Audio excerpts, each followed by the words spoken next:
Assalamualaikum warahmatullahi wabarakatuh. Salam sejahtera dan salam mesra Kopetro. Alhamdulillah, marilah kita panjatkan kesyukuran kehadrat Allah Subhanahu wa Ta'ala kerana dengan limpah kurnia-Nya kita dapat bersama-sama meraihkan detik bersejarah ulang tahun Kopetro ke-45. Hari ini bukan sekadar mengenang perjalanan Kopetro sejak tahun 1980, tetapi menjadi lambang kesatuan, ketabahan dan kejayaan yang kita bina bersama.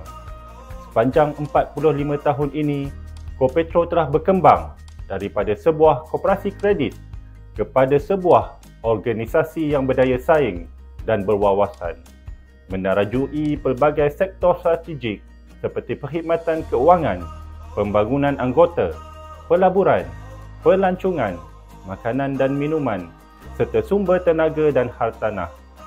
Pemilihan mendukung integriti, memacu kejayaan dan kemajuan sebagai tema sambutan tahun ini amat selari dengan aspirasi Kopetro untuk terus maju dalam menghadapi era digital, mampan dan inklusif. Fokus utama bukan sekadar mencipta nilai ekonomi, tetapi turut memperkukuh nilai-nilai murni seperti integriti, kebersamaan dan tanggungjawab sosial yang menjadi teras kepada setiap langkah kita. Saya juga ingin merakamkan setulus penghargaan kepada semua yang telah menjadi sebahagian daripada perjalanan ini, khususnya kepada anggota yang setia sejak awal penubuhan, anggota lembaga, jawatan kuasa audit dalaman, barisan pengurusan terdahulu dan semasa, seluruh warga kerja Kopetro serta rakan-rakan strategik yang sentiasa mendukung perjuangan dan visi Kopetro. Anda semua adalah nadi kejayaan Kopetro.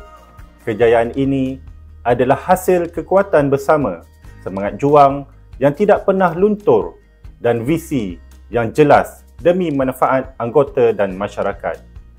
Terima kasih atas kepercayaan, dedikasi dan sokongan berterusan semua pihak terhadap pembangunan Kopetro.